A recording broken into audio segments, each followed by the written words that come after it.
The richest man in Montana pretended to sleep to test his maid's heart, and froze in silence at what she did. In those brutal Montana winters, the wind cut across the prairies like knives against bare skin. Inside a ranch that stretched over 5,000 acres, Caleb Morgan, the wealthiest man in the territory, lived alone in a house dripping with luxury. He had everything, and yet nothing at all. 3 years ago, fever had stolen away his wife and his infant son. Since then, the house echoed only with wind and emptiness. Until one day, a poor girl from Ohio named Anna Whitfield came to work as a maid. Shy, quiet, never meeting her master's eyes.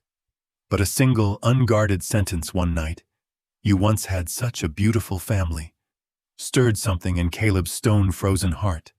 He decided to pretend to sleep, just to see what the girl would do when she thought no one was watching. And from that moment, a truth that would silence him forever began to unfold.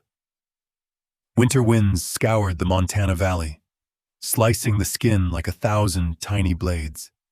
Snow smothered the hills, drifted high against the wooden fences that ringed the land. On the wide porch of the ranch house, Caleb Morgan stood unmoving, as if carved from stone, his eyes fixed on the far-off mountains sinking beneath a blood-red sunset.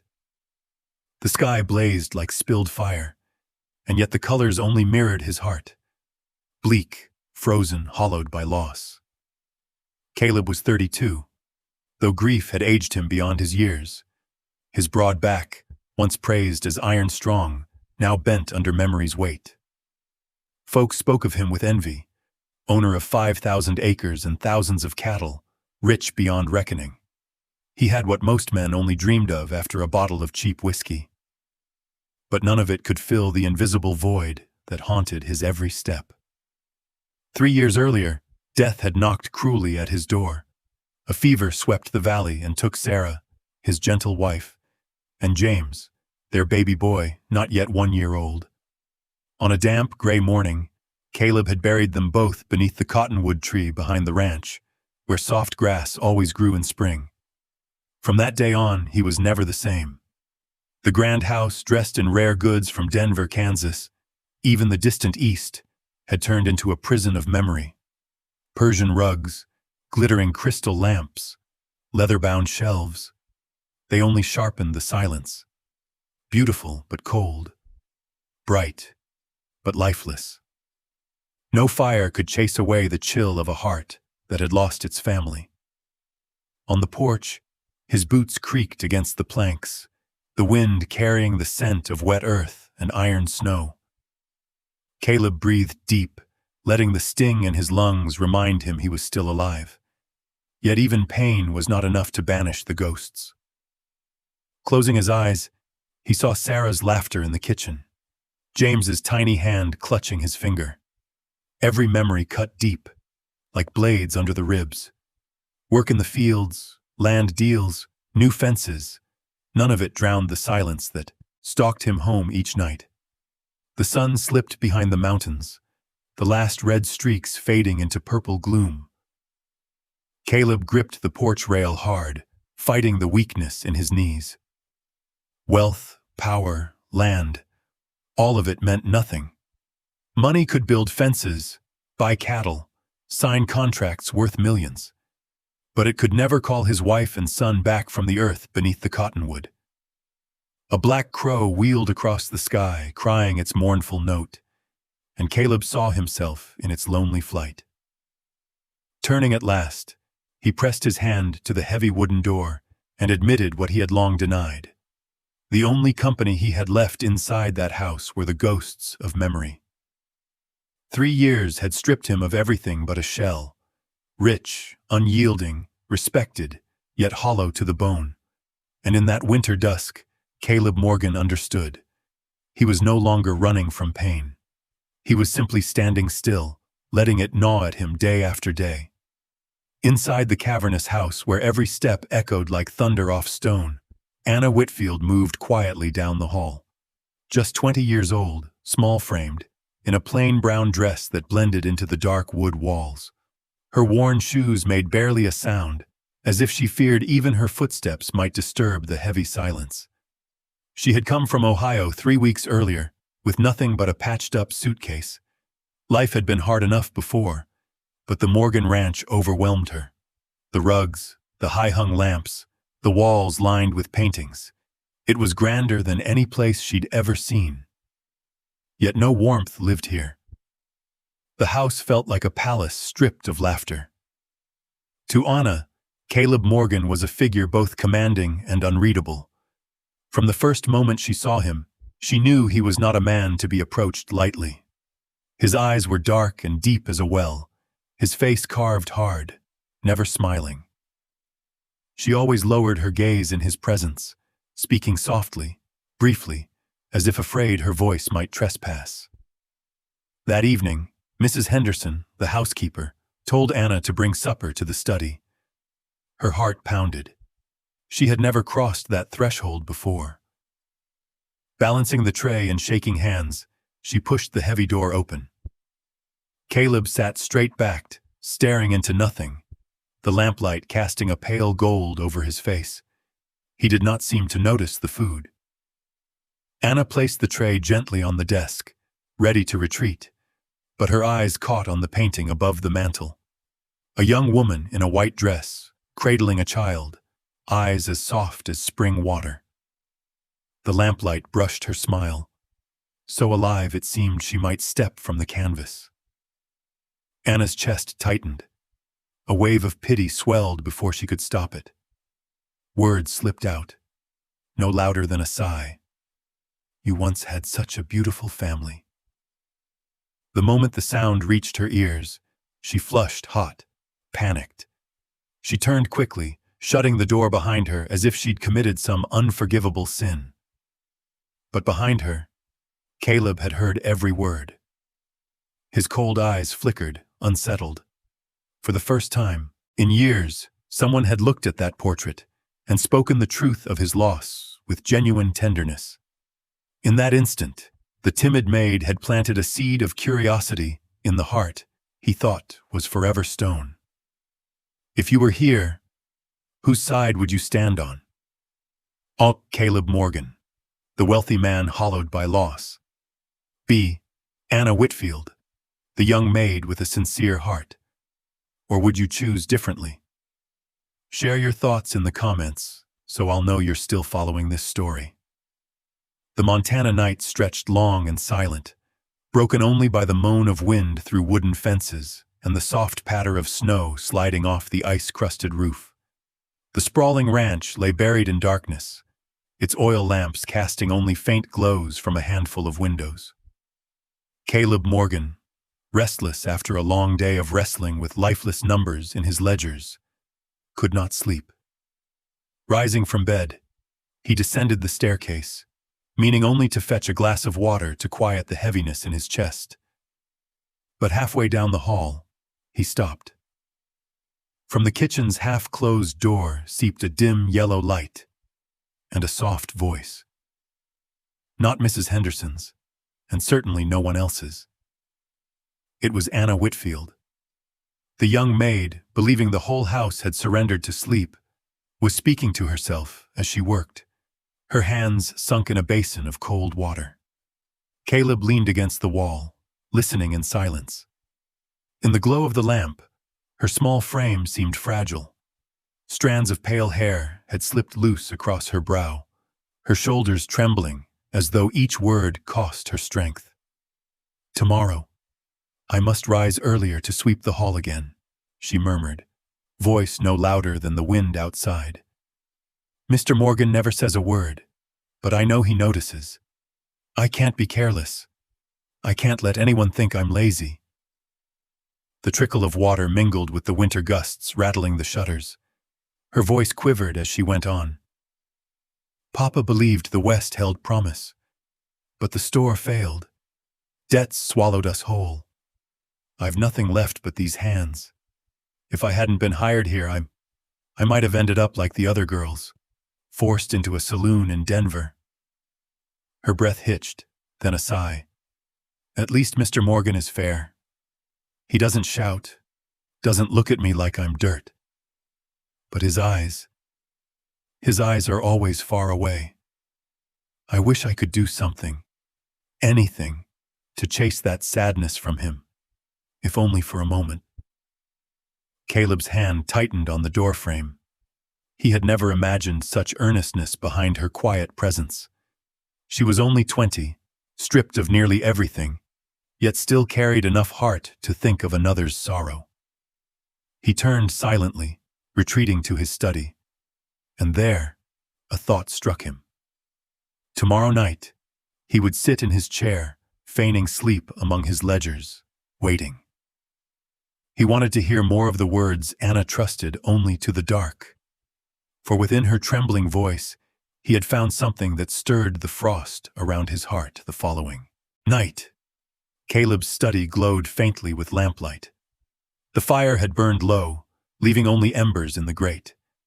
He slumped back in his chair, collar loosened, eyes half closed.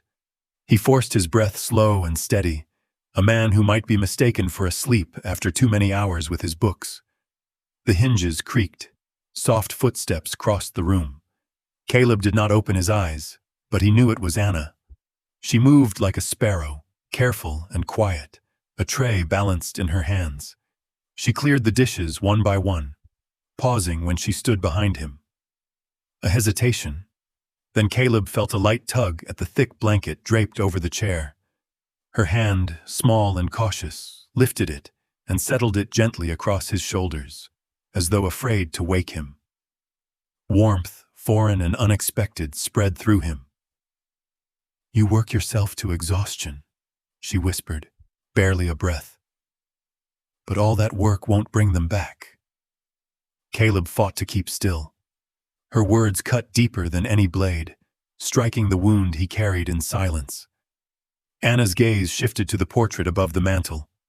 The lamplight fell across the painted face of a young woman holding a child. Their features softened in eternal tenderness. "I know that feeling," Anna murmured, her voice trembling. "Losing everything. Father, mother, home, the store. One morning you wake and it's all gone. I thought I had no reason left to keep living." The embers popped, throwing shadows long across the walls. Anna knelt quietly by the hearth, stacking dry wood, coaxing the flame back to life. The new light painted her pale face with warmth, her gray eyes glistening like storm clouds touched by sun. "But still," she hesitated, "I breathe. I keep walking, because if you stop, the memories will swallow you whole." Caleb lay unmoving, but inside his chest was heavy, his heart struck deep. She was no longer just the quiet girl sweeping corners of his house. She bore a wound of her own, raw and familiar. When Anna finally closed the door behind her, Caleb opened his eyes. The fire she had tended now blazed bright, casting sharp relief across his face. And for the first time in years, he realized someone else carried the same weight he did. Not a stranger in town, not a friend long gone, but the timid maid who lived under his roof. If you were here, whose side would you stand on? Caleb Morgan, the man who hides his pain in silence. B. Anna Whitfield, the young woman who lost everything yet still plants hope. Or do you choose differently? Leave a comment to let me know you're still following this story. On Saturday night, Montana's skies rolled thick with gray clouds, the wind howling hard against the shutters. Inside the vast house, firelight flickered, throwing restless shadows across wooden walls. Caleb Morgan sat in his study, pretending, as always, to be lost in his ledgers. But his heart was heavy. All day he had noticed something different in Anna. Her face pale, a sheen of sweat on her brow, her small hands trembling whenever she carried a tray. He had wanted to speak, but held back, as if still testing the silence he wore like armor. The door creaked open. Anna stepped in with the familiar wooden tray. Her slight shoulders quivered, both hands struggling to steady the weight. She placed each dish carefully on the desk, yet her quick, shallow breaths betrayed her weakness. Caleb slit his eyes open, catching the fever's flush upon her cheeks. Not embarrassment, but heat burning from within. She tried to lift the last glass, and faltered. Her knees buckled, the tray tipped, broth spilling over the edge. In that instant, Caleb could no longer keep up the act. He sprang forward, his strong arms catching her as the tray clattered to the floor. "Anna!" His voice rang low and urgent, stripped of all pretense. He felt the heat radiating from her brow, her small body shivering in his hold. Her gray eyes widened in shock. You weren't asleep?"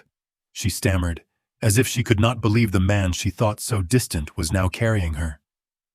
Caleb gave no answer. He tightened his grip, lifting her steady against him, then called out with firm command, "Mrs. Henderson!" Heavy footsteps echoed down the hall. The old housekeeper appeared, oil lamp in hand. One glance at Anna in her master's arms, and she sighed knowingly. "I suspected as much. The girl's too frail, working herself near to death." Caleb didn't hesitate. "Fetch Dr. Morrison, quickly." Soon the local doctor arrived, a middle-aged man in a thick coat, with hands roughened by years of service. He pressed his palm against Anna's fevered brow, his expression grave. "High fever, exhaustion. She's worn herself down. If she doesn't rest, it'll worsen." Anna shook her head weakly. I don't want to be a burden." Caleb's gaze, once cold as winter stone, stirred with fire. "You are no burden," he said firmly, his voice deep and certain. "You've already done too much." In that lamplit room, Caleb's mask of indifference finally cracked and fell. No longer the stoic rancher hunched over ledgers. He was a man of flesh and blood, trembling at the thought of losing yet another life before his eyes. In the small servants' quarters, Anna lay pale beneath the dim glow of an oil lamp. Mrs. Henderson sat at her side, pressing a warm cloth to her brow, while Caleb stood tall in the doorway, worry carved into his face. Dr. Morrison packed away his bag, shaking his head. "The girl is fragile. Work like this is nothing but slow ruin. If she doesn't stop, the consequences will be severe." Caleb stepped forward, his tone resolute. "She won't return to heavy chores. I'll see to it myself." Anna bolted upright, her weak voice breaking with alarm. "No, please don't. I need this job. If I lose it, Her lips quivered, eyes shimmering with unshed tears. Caleb's broad shoulders trembled as he looked at her. He knew the time had come. He could hide nothing more. "Anna," he said softly, taking the edge of the bed, "there's something you should know.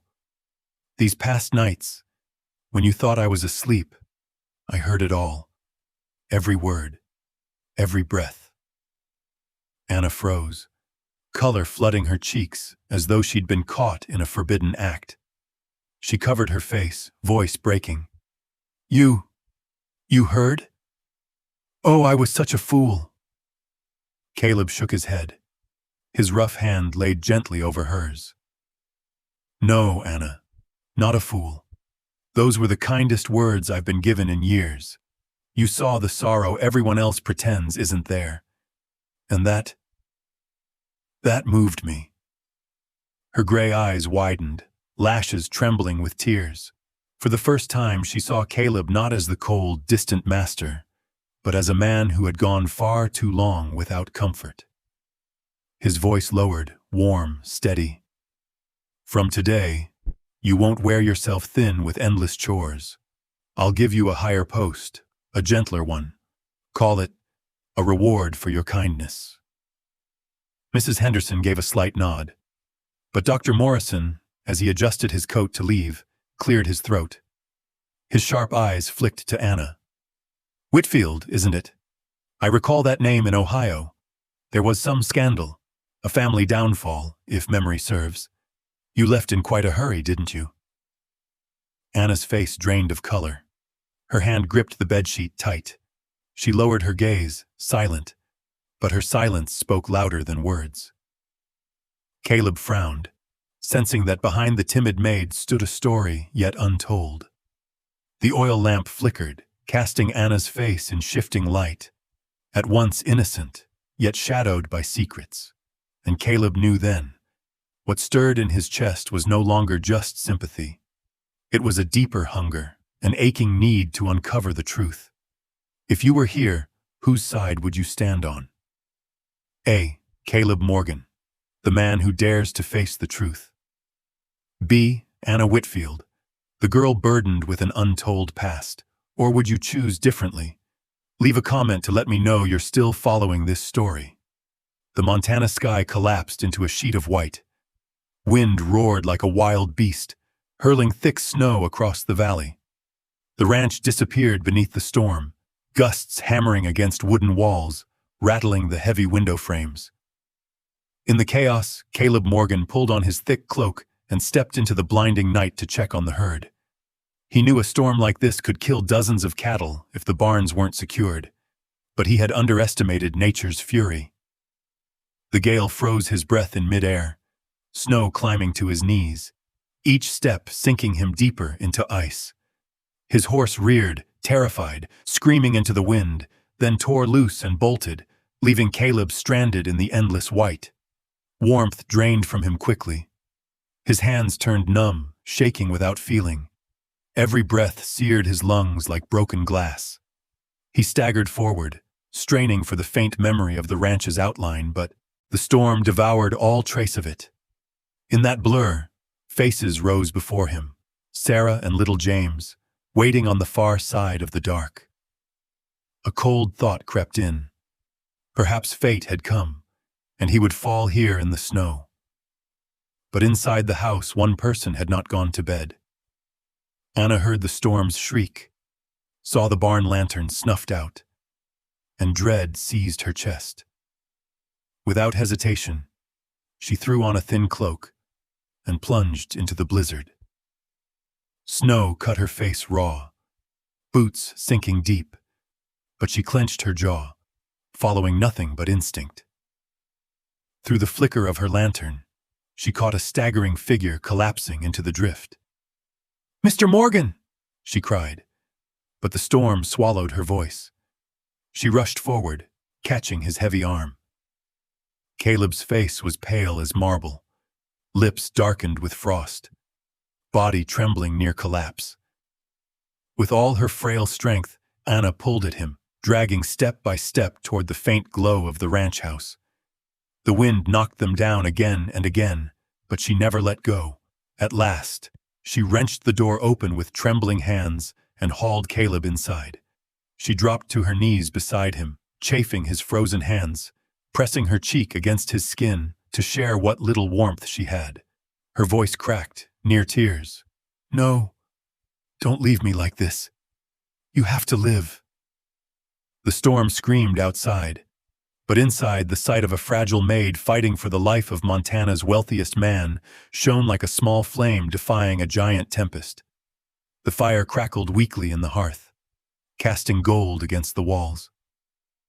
Caleb lay motionless on the settee, clothes drenched, skin pale as stone.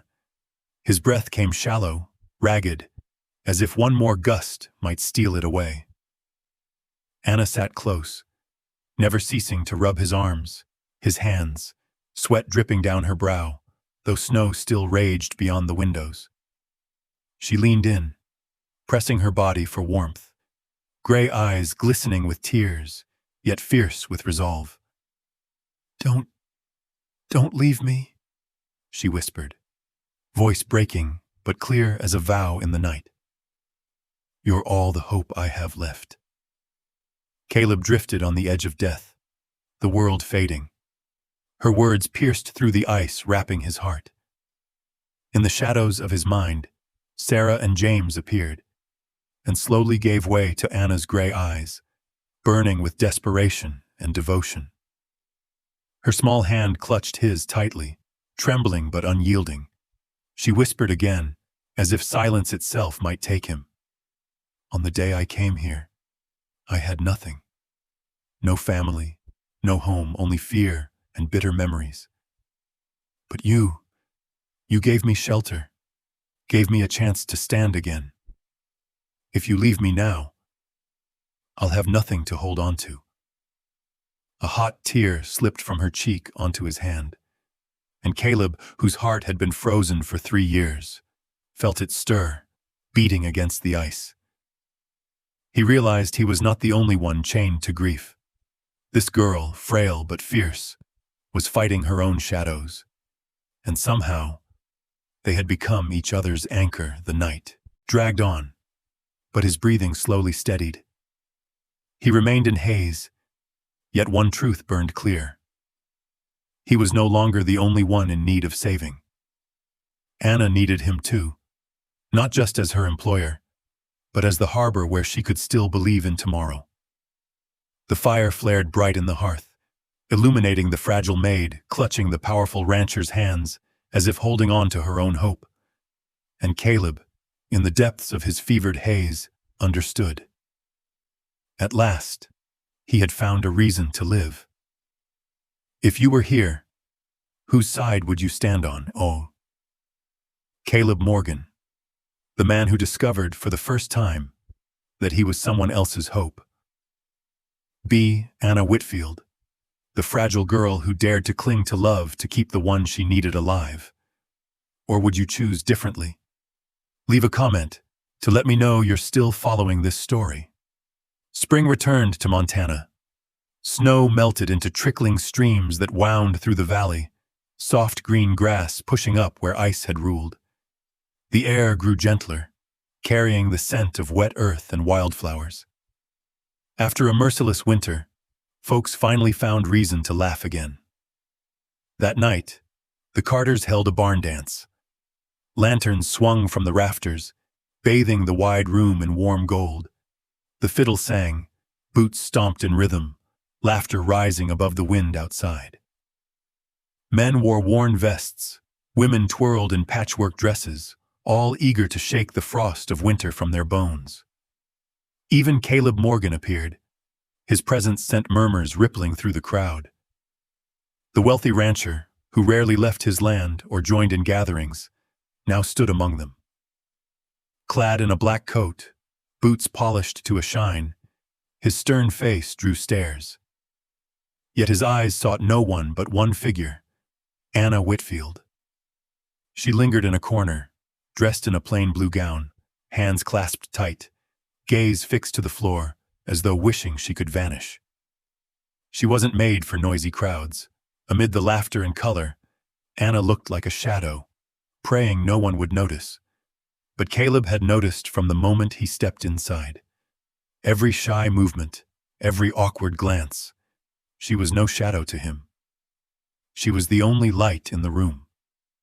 When the music slowed to a gentle waltz, Caleb strode straight toward her. Each step parted the crowd, surprise flashing in their eyes. Standing before Anna, he extended his strong hand, his voice deep and steady. "Miss Whitfield, may I have this dance?" The barn hushed. Whispers broke out. Caleb Morgan, with so many fine young ladies watching, choosing instead a maid? It seemed unthinkable. Anna froze, her cheeks burning scarlet. She shook her head quickly, voice trembling. I can't, sir. Everyone will stare." "Let them stare," Caleb cut in, his gaze firm yet gentle. "This is our night, Anna." Something in his eyes stilled her fears. Hesitantly, she placed her hand in his. He led her to the floor, guiding each step with quiet strength. At first, Anna stumbled, feet tangled in nerves, but within moments, Caleb's sure lead steadied her. And then, it happened. A laugh slipped from her lips. Pure, bright, unguarded. The sound rang through the barn like spring breaking the last of winter's ice. Heads turned. Folks had never seen Caleb Morgan smile so freely, nor heard such joy from the maid who usually moved like a shadow. In the glow of lantern light, Caleb looked at Anna as though he'd found the first dawn after years of night. Yet joy never travels alone.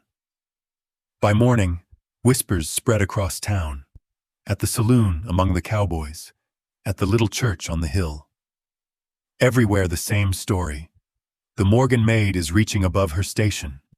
Some sneered that Anna Whitfield was nothing but a poor girl who'd found a way to turn her master's grief into her own fortune.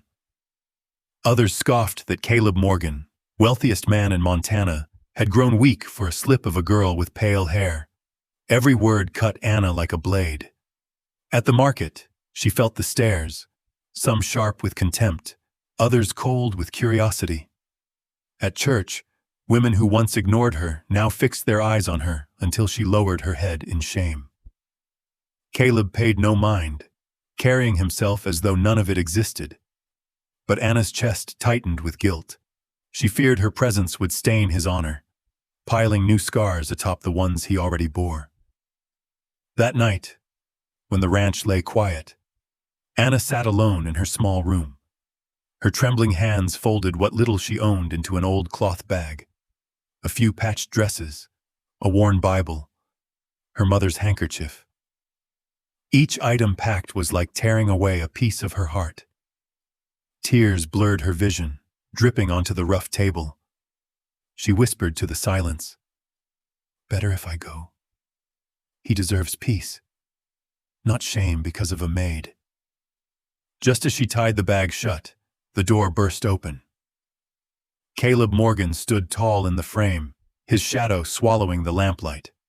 His eyes, stern but burning, fell on the sight of her ready to leave. "You'd walk away from me?" His voice was rough, heavy as rolling stone.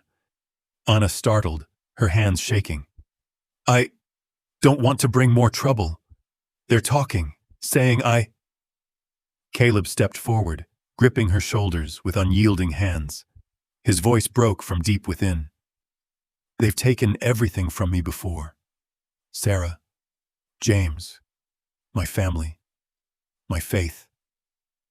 But this time, I won't let them steal you too." Anna's gray eyes filled with tears, her lips parted in disbelief.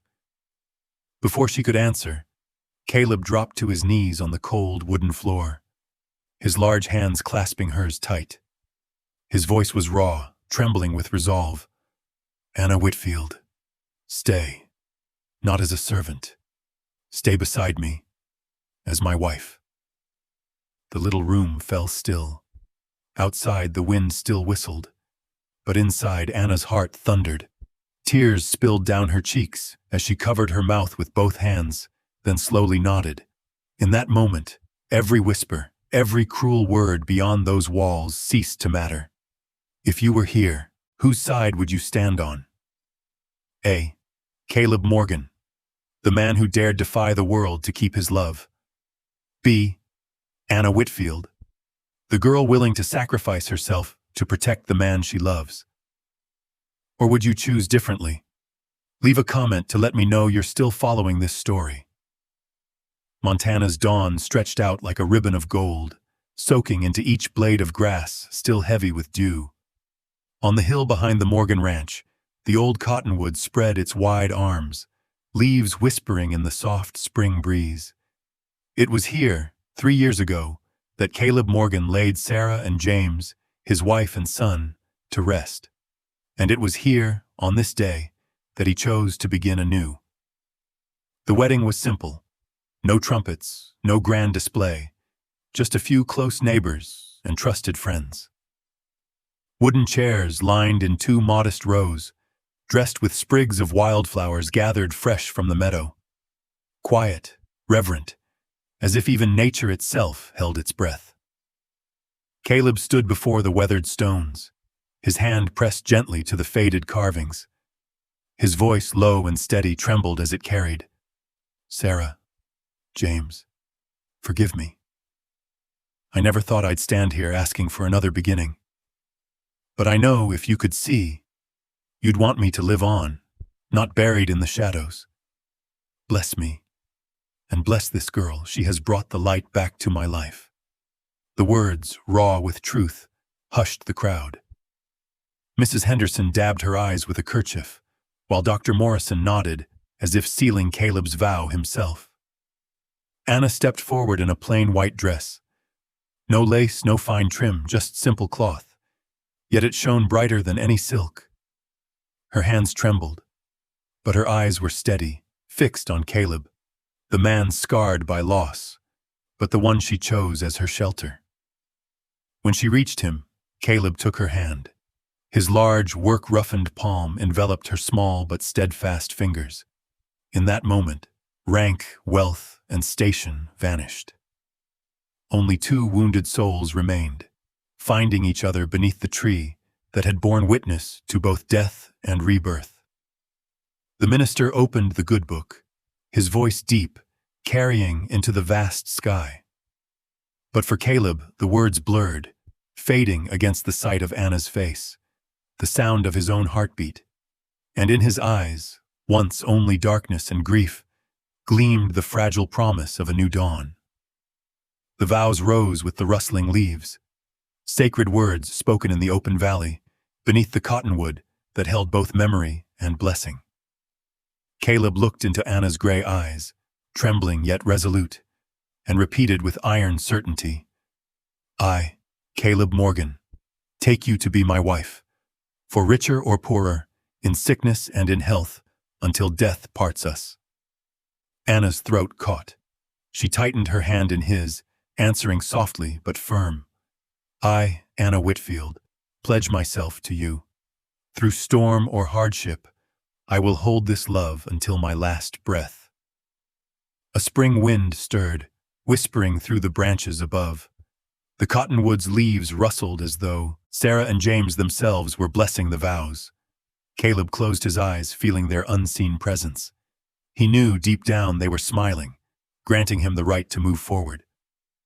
The minister's voice lifted. "I now pronounce you husband and wife." Applause broke out, rough, unpolished, but sincere. Caleb bent down and kissed Anna's trembling lips. Not a showy kiss, but a promise, etched deep into the marrow of his soul. When he pulled back, tears streamed down Anna's cheeks, but her smile shone brighter than any ribbon of spring sky. That afternoon, golden light spilled across the ranch. Inside the house, once hollow with silence, footsteps no longer echoed alone. Anna hung her mother's handkerchief in the window. Caleb set Sarah and James's photograph back upon the mantel, not as a burden, but as honored witnesses to a new family begun. Night fell soft. On the great wooden bed, once only home to weary sighs, now rested quiet words of tenderness. Anna laid her head against his chest, whispering half asleep, "Tomorrow is a new beginning." Caleb tightened his arm around her, his breath warm against her hair. "Yes, Anna, from now on I am no longer alone." And the Morgan house, once a mausoleum of silence, now glowed with the breath of love, a love born of loss, but strong enough to withstand whispers, storms, and all the world's judgment. Beneath the cottonwood tree, Caleb and Anna's story closed not with splendor, but with a promise, simple, steady, unshakable, to live on, to love, and to walk hand in hand through every storm. From sorrow, they found hope. From scorn, they built a home. Perhaps that is what we all long for in our own seasons of trial, a hand to hold, a place to return to. If it were you, in the long winters of life, would you choose silence, or dare to open your heart to begin again? Share your thoughts below, and perhaps Caleb and Anna's journey will remind you of your own. Don't forget to like, subscribe, and ring the bell so you won't miss the next story of warmth and hope this channel brings. May each of you find your own new beginning.